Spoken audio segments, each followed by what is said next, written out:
I couldn't handle it anymore. "I want to go to Mommy," my 8-year-old granddaughter begged, her voice weak, her eyes hollow, and her tiny body frail. I found her chained in the storage shed where I had gone to sort through my daughter's belongings. "Sweetheart, aren't you lost?" "Your mommy, she's not here anymore," I whispered, trying to hold back the tears.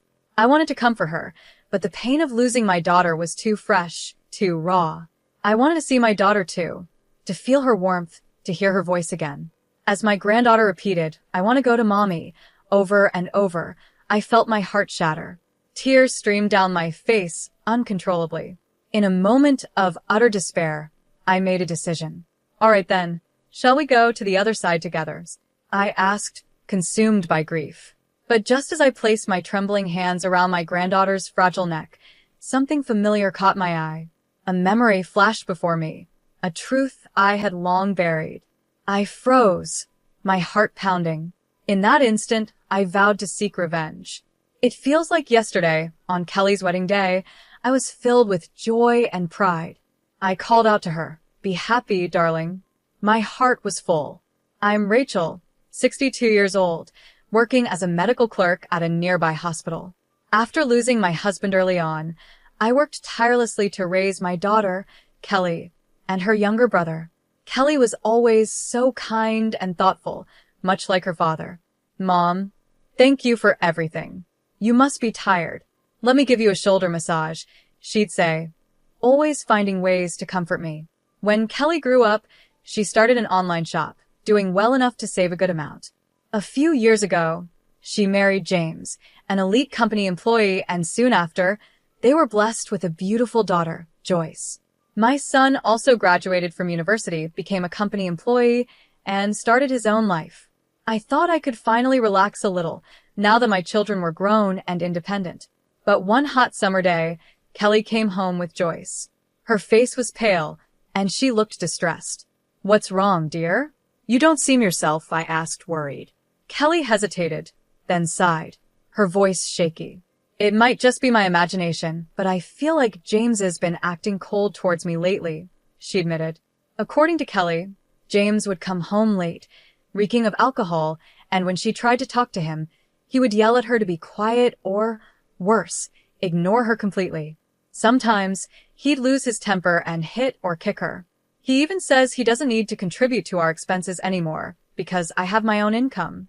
He claims he's saving his share, but he won't even show me the bank book, she said, her voice breaking. "That's troubling," I responded, my heart sinking. "I wonder what's gotten into James. It must be hard for you." Kelly bit her lip, her eyes welling up with tears. She had always been so strong, so patient. Seeing her like this, so broken, hurt me deeply. My daughter was suffering, and I felt helpless. But things would soon take a turn, and the pain would turn into a resolve I never imagined having. A resolve for revenge that would burn brighter than my grief. I gently said to her, "Why don't you try living apart from him for a while? If you want a divorce, you can always come back home. You and Joyce will be safe here." But my daughter didn't agree. "Thank you, Mom, but I think I'll give it a little more time," she said, her voice tired but determined. "Talking to you has helped me feel a bit better. I'm okay, really. I just can't make any quick decisions with Joyce to think about."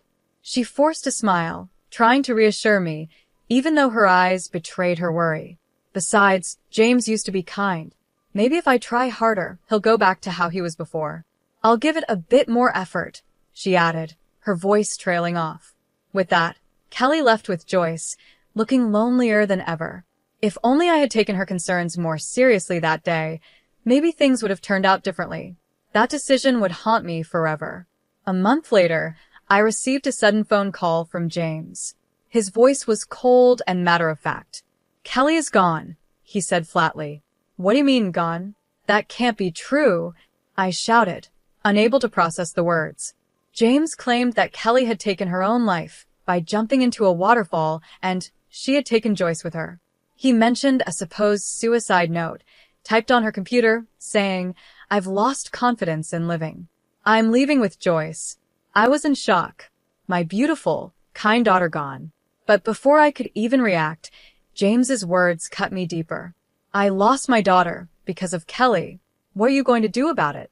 His tone was accusatory, filled with bitterness. What do you mean? I stammered, barely able to speak through my grief. This is your fault, he snapped. Kelly became this way because of how you raised her. She turned into such a terrible woman, dragging her own child into this. Isn't that on you? My heart stopped. How could he blame me for this? My mind reeled from the shock of losing Kelly, and now James was accusing me of being responsible. If only you hadn't raised her like that, James continued, his face twisted with anger. And to make things worse, Joyce's body hasn't even been found. I don't care about Kelly, but my daughter Joyce, I just want her back. The pain of his words was unbearable. And then, as if to add insult to injury, he told me something even more horrifying. He had already cremated Kelly in a private funeral and scattered her ashes at sea, all without telling me. It would have looked bad to the public if people knew, he said coldly. How could you do that? I screamed, pushed to the edge of despair. I didn't even get to say goodbye, to see my daughter one last time. The grief and helplessness overwhelmed me. I couldn't eat, couldn't sleep, couldn't focus on anything. I took a leave of absence from work, but even then, the pain wouldn't stop. Every day and night, the images of Kelly and Joyce haunted me. The tears wouldn't stop flowing. 2 weeks later, James called again. This time, his voice was filled with impatience. I need to move on, so I'm going to start sorting through Kelly's things. I'm throwing everything away. The thought of him discarding her belongings like they meant nothing tore at my heart. I couldn't let that happen. Please wait, I interrupted, my voice trembling. Let me do it. Please let me go through her things. James didn't argue. He simply hung up, leaving me to pick up the shattered pieces of my heart once again. I wasn't there for my daughter's final moments, but at the very least, I wanted to be the one to take care of her belongings. James wasn't happy with my request, but I couldn't back down. It was far too soon, only a week after her death, to start sorting through her things. It didn't feel right, and I had a nagging feeling inside me. My daughter had come to me when she was struggling, and I couldn't fully trust James's intentions. I needed to see for myself if there were any clues or explanations about what had really happened. Unable to sit still, I went to my daughter's house the next evening. I couldn't reach James on the phone, so I decided to wait outside. The hours dragged on, and even as the night deepened, he didn't come home. Feeling uneasy, I tried calling him again, but this time, I was met with a sudden outburst of anger. It's so inconsiderate of you to show up unannounced. I'm working late today, so go home. Didn't I tell you I would handle Kelly's things? Don't ever come to my house again, James barked. I'm sorry to bother you when you're busy, but Kelly gave me a spare key in case of emergencies. Couldn't I use it just this once? I asked, trying to reason with him. Of course not. Jeez, what a pushy old hag. I'll sue you if you even think about stepping foot in here, he shouted, his cold words cutting through me like a knife. He hung up abruptly, leaving me standing there in shock. I didn't have the courage to enter the house without James's permission, so I started to leave. But then, something strange caught my attention, a foul smell, like rotting garbage, coming from the backyard. An unsettling feeling washed over me. What could that be? I followed the smell to the storage shed behind the house.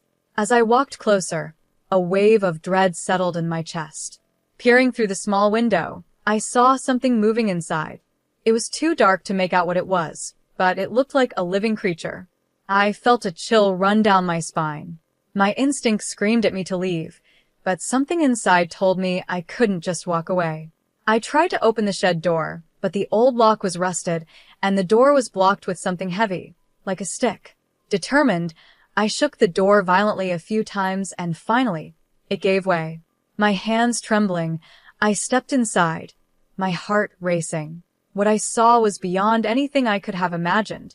My granddaughter, Joyce, who I had been told was missing, was chained up inside the shed. Joyce, I whispered, rushing to her side. My granddaughter looked up at me slowly, her face pale, her body frail and emaciated. Grandma, she said in a soft, confused voice. Around her were scattered empty lunch boxes, some rotten and half-eaten pieces of bread. The smell was unbearable. There was even a bucket filled with excrement in the corner. The sight broke my heart. How could someone do this to her?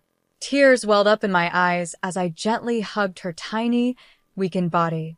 But Joyce, with her hollow eyes and fragile frame, didn't hug me back. Instead, she whispered in a voice so soft it was almost a breath, "I can't take it anymore. I want to go to Mommy." Her words hit me like a punch to the gut.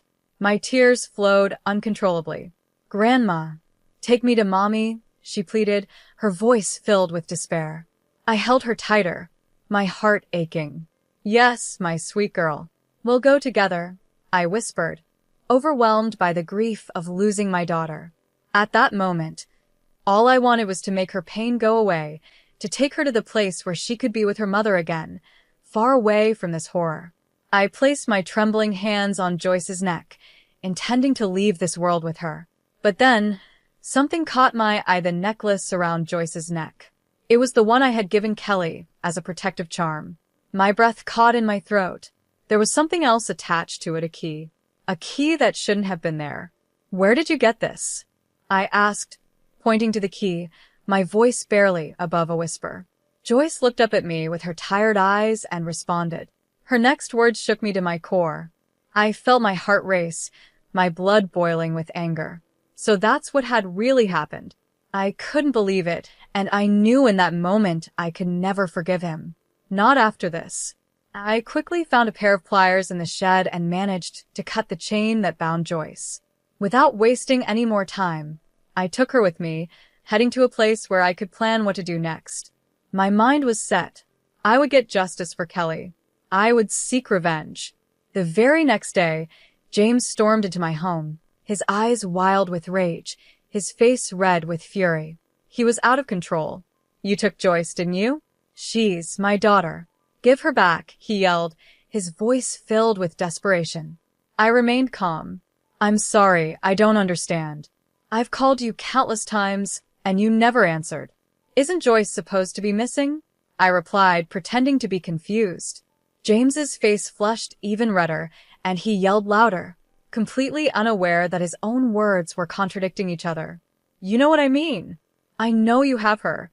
But wasn't Joyce missing?" I asked again, watching as James fumbled over his words, trying to find a way out of the lie he had created. His anger flared again, and he shouted, "You dare call yourself a parent after what you've done to her? She's just a spoiled brat who doesn't listen. I was only disciplining her. Kelly couldn't handle raising her. That's why she took her own life." I stood there, stunned at his audacity.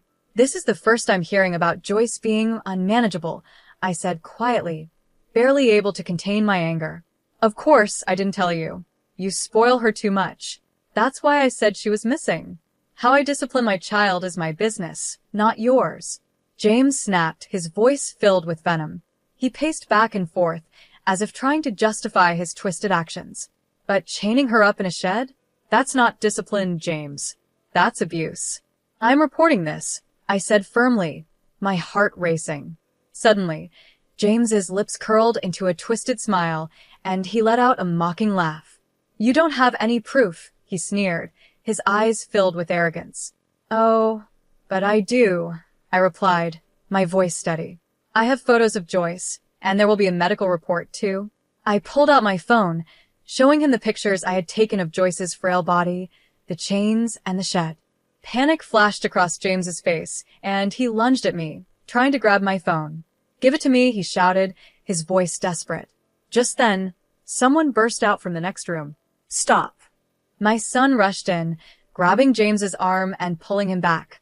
"Let go of my mother," he demanded, his voice strong and steady. "Why are you here?" James stammered, his eyes wide with fear. "Let me go." But my son, who had been trained in U.S. football during his college days, had James pinned down in no time. James looked pathetic, his earlier bravado completely gone. "We know everything, James. You stole Kelly's savings, and when she found out about your affair, you beat her." "How could you?" my son said, his voice full of disgust. James glared at us, confused and panicked. "How do you know all that?" he spat, his voice shaking. "Kelly told me," I replied calmly, watching as the color drained from his face. "What? She's alive?" James stammered, his voice barely a whisper, as fear took over. I looked him straight in the eyes, and I told him everything. The truth about Kelly, the lies, and the revenge I was now determined to carry out. When I finally met my daughter, everything started to make sense. The key attached to Joyce's necklace wasn't just a random item, it was the key to our old family home, which had been vacant for some time. We had kept it for sentimental reasons, never imagining it would be used this way. At that moment, Joyce had pleaded with me, her small voice trembling. "Mommy said this necklace was a charm. Mommy is hurt. Please help." Hearing this, I felt a glimmer of hope that my daughter might still be alive. After rescuing Joyce, I rushed straight to the old family home, my heart pounding with fear and hope. When I arrived, I found Kelly collapsed on the floor, barely clinging to life. "Kelly, hang in there," I cried, lifting her limp body into my arms. I heard a faint whisper escape her lips. "Mom." At that moment, Joyce clung to Kelly, sobbing, "Mommy, I missed you." I quickly called 811, and soon after, Kelly was rushed to the hospital. The doctors told me that if we had been just a little later, she wouldn't have survived. Joyce, too, was in a terrible condition, malnourished, and weak, so she was admitted to the hospital as well. Despite everything, I felt a surge of relief and joy from the bottom of my heart. My daughter, whom I thought I had lost forever, was alive. But at the same time, I was consumed by an overwhelming anger toward the person who had put Kelly and Joyce through such an unspeakable ordeal.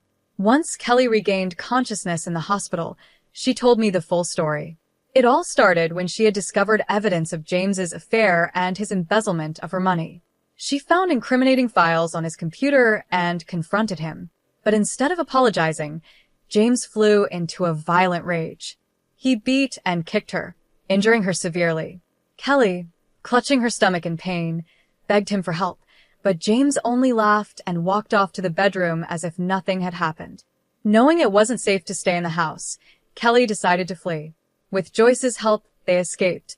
But James had taken everything: her bank book, wallet, and phone. With no other options, Kelly and Joyce stumbled through the night for over an hour until they reached our old family home. Exhausted and in pain, Kelly collapsed there, hoping they were safe. Meanwhile, Joyce, trying to help her mother, sneaked back to their house to retrieve Kelly's phone and wallet while she slept. But unfortunately, that's when James caught her. Instead of caring for his daughter, he chained her up in the storage shed. Yet, despite the horror of being imprisoned, Joyce never revealed where her mother was hiding, no matter how much James pressed her for answers. Both Kelly and Joyce were on the brink of death. Kelly was weak, pale, and barely breathing, her body battered from James's attack. Even though they had managed to escape, it was only a matter of time before something even worse happened. James spoke lightly about the situation, dismissing everything as if it were nothing. "I thought they were gone for good," James admitted casually when confronted. Joyce wouldn't talk, and there was no sign of Kelly anywhere, so I just assumed they had gone to the other side. In his twisted mind, he thought Kelly was dead. He had even gone as far as to write a fake suicide note on her computer, making it look like she had taken her own life along with Joyce. But James's cruelty didn't stop there. He had locked Joyce up in the shed, planning to eventually send her to the other sides as well. "It was just a marital quarrel," James said with a smirk, as if it were a minor issue. "The affair was just a game. Kelly's alive now, so what's the big deal?" I was stunned by his callousness. "That's not the point," I shouted.